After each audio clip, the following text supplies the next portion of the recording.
Yay! I'm excited to read the next chapter. We just read the bet yesterday, and Susie bet Freddy that he won't be able to make it through the night, and he thinks he will for the camping trip. And the loser has to do the other person's chores for a week.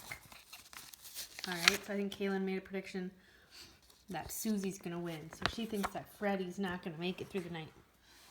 And then Mason V brought up a good point, thinking to himself, I wonder what the catastrophe is. Because something's got to go wrong if the title's called Camping Catastrophe, right? This chapter is called Tent Trouble. So let's see what trouble they get into, okay?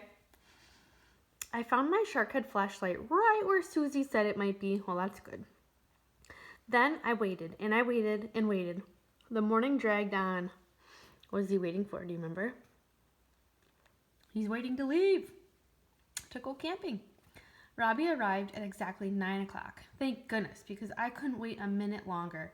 We packed up the car and said goodbye. My mom squeezed me tight. Goodbye, honey. You and Robbie are going to have a great time. Bye, Susie said, smiling. Sleep tight. Don't let the bed bugs bite. Oh, we won't, said Robbie. I brought the bug spray. Yeah, see you tomorrow, I said to Susie. Ta-ta. Or tonight, she whispered in my ear. I grabbed Robbie by the arm. Come on, let's get in the car. I want to get going. Let's not waste any more time here. We've got a lot of things to do today. We jumped in the car. My dad said his goodbyes, and we were off. The ride to the campsite seemed to take forever. I bet you have a connection to that whenever you're excited to do something. It usually takes forever to get there, right? But we finally got there, and at 11 o'clock. Mom had packed sandwiches, and we had just finished them when we arrived. Wow, look at this place, I said as I got out of the car. It's even cooler than I imagined. It's even better than the pictures, Robbie agreed. Look at the size of that lake. I bet there's tons of fish in there.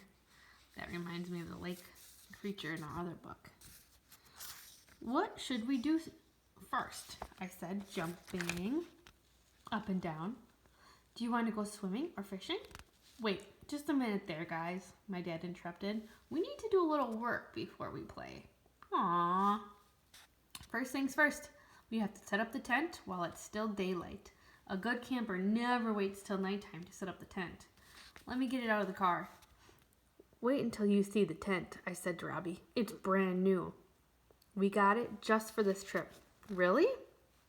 Uh-huh, it's huge. It has enough space for 4 people to sleep, plus it has 2 zipper doors and an extra waterproof cover. The cover must keep the condensation from collecting in on our sleeping bags. English please, Einstein.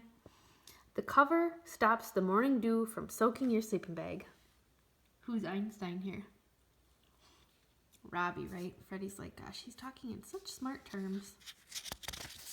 Okay, let's see what this tent looks like. Well, why didn't you just say that? I said, slapping him on the back. My dad came back with the tent to set the bag on the ground. Okie dokie, boys. Let's get all the tent pieces out of the bag before we get started so we can see what we've got. They're getting all the stuff out. Boy, there sure are a lot of pieces, I said. That's what directions are for, said my dad.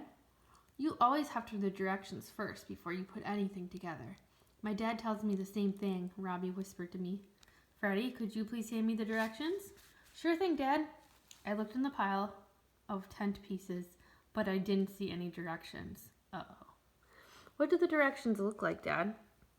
What do you mean, what do they look like? What kind of silly question is that? They look like a piece of paper with writing on it. I don't see any paper here, just a bunch of poles and stuff. It's a small piece of paper with some pictures and some writing on it. I had it out last night. Dad's voice trailed off. Dad? Oh no. What? What do you think Dad just realized? Oh no. He forgot the directions at home.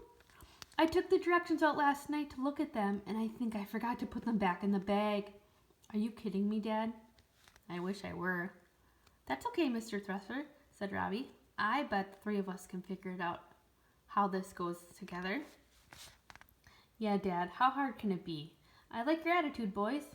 I bet we can have this tent put together in a jiffy. Do you guys know what that means, a jiffy? It just means like real quick. Something shorter than a minute.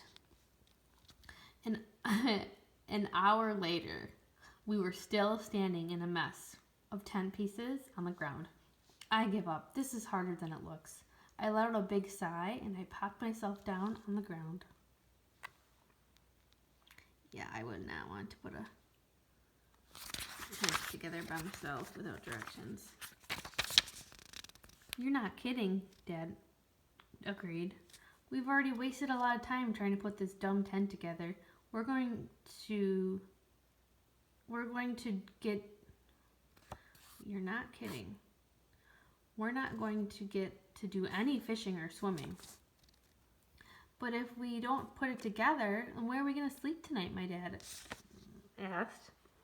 We had better think of something fast. I was going to lose my bet to Susie because we couldn't put the tent together. I have an idea, Robbie piped up. Robbie usually had really good ideas. You do? What? Why don't we just lay the tent on the ground like a tarp and then sleep on top of it? That's a great idea, I said. You're so smart. Good thinking, Robbie, my dad said. We can sleep out under the stars. Ooh, I have a bad feeling about that. I bet you it rains. That sounds even cooler than sleeping in a silly tent. I bet you can even see a lot of stars out here, said Robbie, looking up at the sky. The skies are probably really clear out here without the city lights. We can do some stargazing. I know a lot of constellations. I can teach them to you. Awesome! I always wanted to do that. Then it's settled, said my dad. We'll just sleep on top of the tent. Oh boy, it does not sound like a good idea. So, can we go fishing now? Wait, there's one more thing we have to do first. Now what? We have to gather some small sticks and pieces of wood for our campfire tonight. If we don't have a fire, then we can't cook our fish that we catch. Or our s'mores, I added, licking my lips. Why don't you and Robbie take a little walk that way, my dad said, pointing towards the lake, and I'll go this way. Try to bring back as much firewood as you can carry. Okay, Dad, we'll meet you right back here in a little bit. Just watch out where you're walking, boys, and don't stick your hand in any holes, he said to caution us. What does that mean? Why doesn't he want them to stick hands in holes? Do you guys have background knowledge on that? That's where creatures live, like snakes. We won't, we yelled as we started running down the path. And don't bring any critters back with you. Dad said, don't bring any critters back.